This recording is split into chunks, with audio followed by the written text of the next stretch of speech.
everyone, welcome back to a new video. So it is officially 2021. It's actually the 2nd of January when I'm filming this. This should go up in a few days time, so it'll have been 2021 for a few days.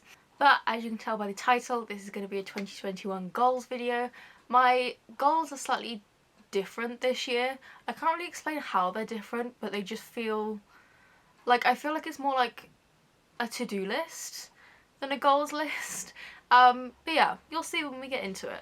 2021 is going to be a really big year for me, both in terms of my career and in my personal life, because I turned 18 at the end of 2020, which means I'm now an adult, finally, which means I can move out and everything, which should give you a hint about what's coming up.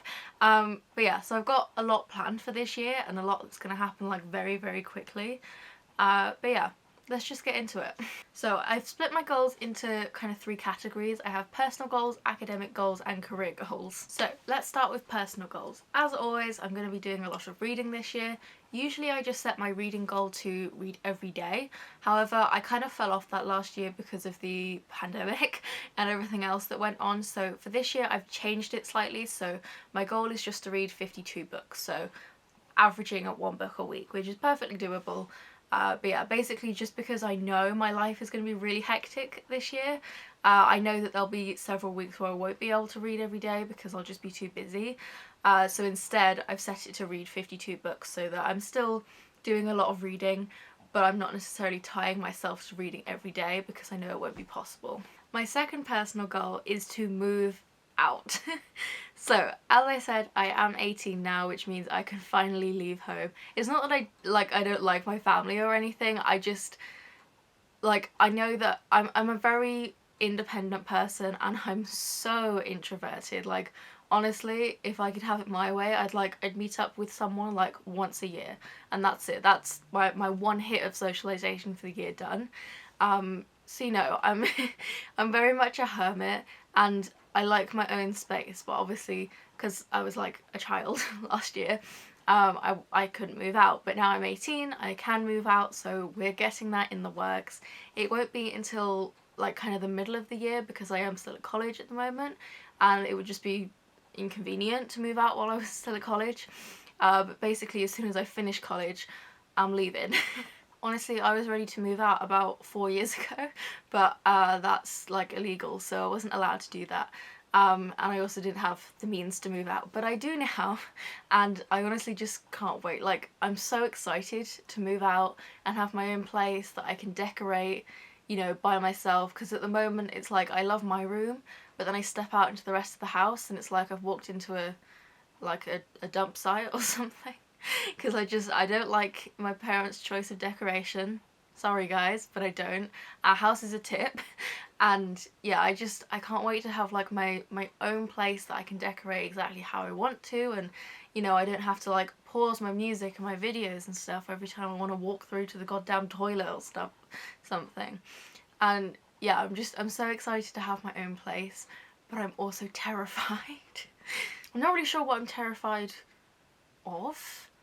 It's just a very big step and it's scary, but I am really excited. So yeah, I'm not sure exactly when it'll be happening because the annoying thing about it is that you can't like get a place in advance. You kind of just have to it's gonna move very quickly, which my autistic self does not like, but that's how it works. So we're gonna start looking for apartments in about May-ish, so that I should be able to move out around June, July, which is when I finish college. So yeah, it's not something that's going to be happening right away, but it is something that's going to happen very, very soon. My final personal goal kind of goes hand in hand with moving out, and that is to get and train a service dog. I have wanted a dog for so fucking long. And like growing up, all of my friends have dogs or, you know, like at least some kind of pet, and I had fish. And they weren't even like interesting fish. They were just like tiny little minnows because my dad's allergic to like everything with fur basically. So, and also our house it isn't big enough for a dog. So I haven't been able to get a dog, but I really, really want one. And specifically I want a autism service dog. So if you didn't know, I'm autistic, and basically what an autism assistance dog does is they like come with you everywhere, and because they're a service dog they're allowed to come everywhere with you, and it's just kind of like, it's kind of like having my mum come everywhere with me, like moral support, and you can train them to obviously like recognize your like meltdowns and anxiety attacks and things as well. So yeah, I'm going to be getting a dog. We're not sure exactly when that'll be happening again. It could tip into next year because finding and securing a dog is quite complicated. I didn't think it was this complicated, but it is actually quite complicated. We're going to try and look at adopting first because, well, one, it's cheaper and also like I'm a really big advocate for adopt rather than shopping.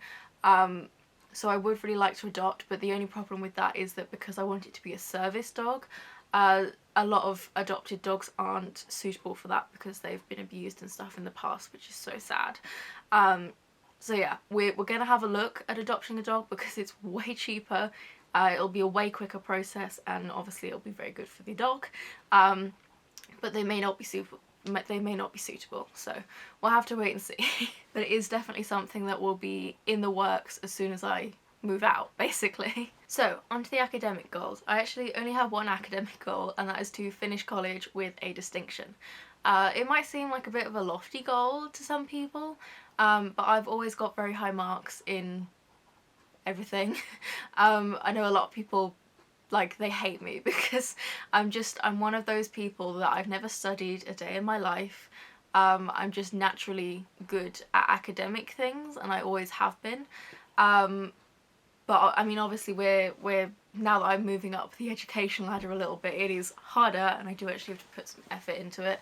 But like at GCSE, I didn't study a single thing for like maths and stuff. I just got it right. And everyone hates me, so it's perfectly okay and acceptable to hate me. I understand. I would hate me too. So it's okay if you hate me for that. But yeah, I've always got very high marks, especially in photography, which is obviously my chosen subject. I got a 9 in my photography GCSE, which is like, they changed the grading system recently, and I honestly really hate it because like a 9 means nothing to me, but basically a 9 translates to an A star star, and it's a new grade they came up with because they were basically finding that too many people got A stars, so they added another level above that, which is an A star star, to sort of differentiate the very good from the very, very good. And yeah, a 9 is a really, really difficult grade to get, but I got one, and also generally speaking, I think it's only like 0.2% of the population get a 9, and like 90% of them attend private schools. I did not attend a private school, so it was an achievement basically. And part of me was really salty about it because I really wanted to get a 9 like for myself, because I know I could do it, and you know, it's obviously my favourite subject, and so I wanted to work hard. But at the same time, I hated my secondary school so much, and I didn't want them to have that 9 on their record. Like, they don't deserve it. But yeah, now I'm in college, we've gone back to like the past merit distinction thing, which I did have for a couple of my GCSEs because they were like BTECs rather than GCSEs. It's all very complicated, but we've gone back to that, and I don't know if you can get, because for my music BTEC, I got a distinction star, which is like the A star of the BTEC world. But I don't know if you can get it at this level. I don't know if it only goes to distinction or if you can get a distinction star. I don't know if that exists at level 3, but we'll have to wait and see. But basically, I just want to do well and get the highest grade possible, which I'm sure I will as long as I apply myself suitably. So I'm not worried about that. It's just, I thought it was worth mentioning because it is something I'm going to be working on this year. Okay, so moving on to my career goals. So I was going to set some other goals for this. I had actually like a list like 3 times as long. I've only written 2 goals down as like set in stone, but I had like 7 or 8 on the list. But I decided to cut it down because I know that this year is going to be very busy, and particularly with moving out and trying to get a dog, that is going to take up most of my time. So, and obviously like the beginning part of the year, most of my time will be taken up with college, so I don't know how much time I will have for other goals, so I didn't want to set too many and then not be able to achieve them. So I do have some other things in the works that aren't necessarily on the list yet, but the two that are on the list are upload Redbubble designs every month and continue to build my portfolio. So if you follow the vlogs, then you'll know that I recently opened a Redbubble shop and I am so excited about it. This is yet another thing I've been waiting to do for like eons, because well, I mean, you don't have to be 18 to have a Redbubble account, but you do have to be 18 to have a PayPal account, and obviously you get paid via PayPal.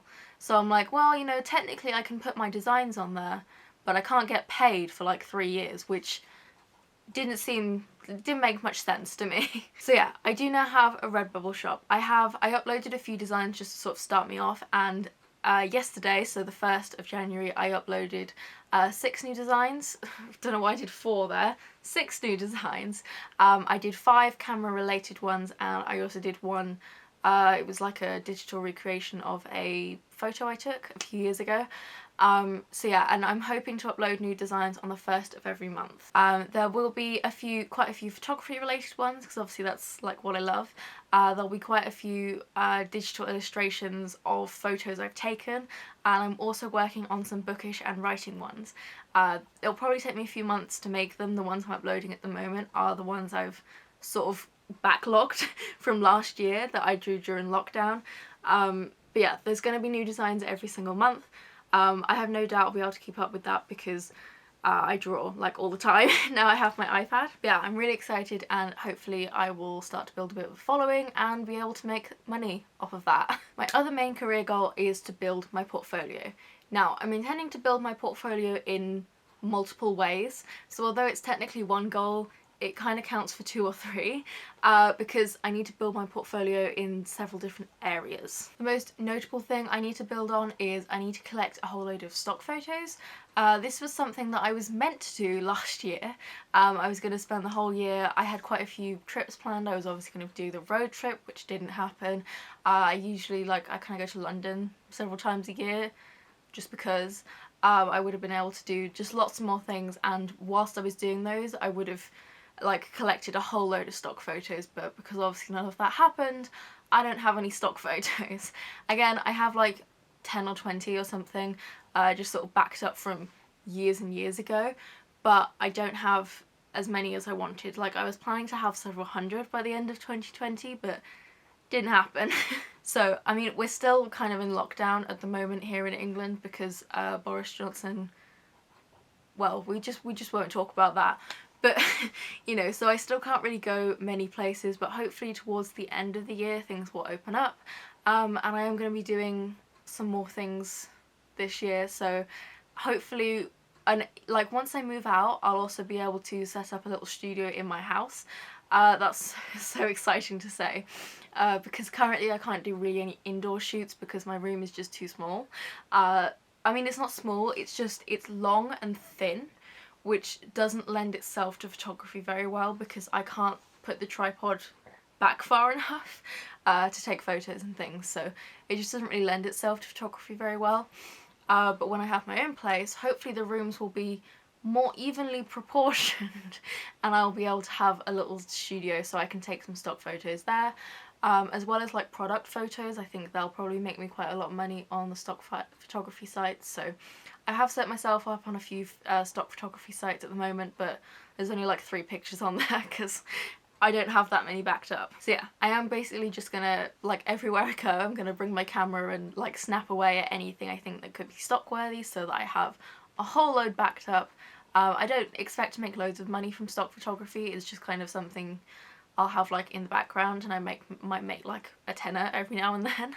So aside from doing the stock photography, I also want to build my portfolio just in general, because it'll be useful. I mean, I've already applied to university, so I already have that portfolio sorted, but you know, the more work I can get done now, that means the more work I'll have behind me, both in terms of experience and eventually so that I can try and get clients. That is very far in the future, but you know, it's never too early to start, I guess. So as I said, we're still very much in lockdown, so I don't think anything will be happening in the first half of the year, but hopefully, fingers crossed, by the time we get to like August, we might be, you know, allowed to leave our houses again, so I might be able to do some stuff. So yeah, those are my goals for 2021. I feel like this has been a bit of a short video, but you know, that's not a bad thing.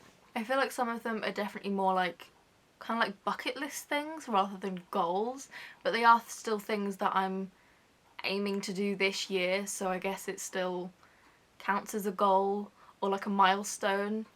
I don't know. You know what I mean? Yeah, those are my goals. So I know not everyone likes to set goals. I know some people think they're silly, but I like setting goals. I'm a very like goal motivated person. I like ticking things off lists. Yeah, I like lists. I like goals. I know not everyone does, so if you don't, then you don't have to make them, but if you do make goals, then please tell me what yours are down below. I love hearing what other people's goals are, and I think it's fun when you like share your goals, because then you can kind of keep each other accountable. So you know, tell me what your goals are down below if you set any, and if you don't, then I don't know, tell me what you ate for breakfast. And yeah, I hope you've enjoyed hearing about what my 2021 goals are. You can also read this if you want to, as well as watching it, because I've written a blog post version of it, so you can head over to my blog if you want to read it. And if you want to support me, then please go and check out my Redbubble shop, and if you have any design requests down below, then leave them and I will try and make them for you. And yeah, other than that, I hope you enjoyed. Like it if you did, subscribe for more. I do weekly vlogs and there should be another video going up weekly as well. So yeah, subscribe if you want to see that, and I will see you in the next video.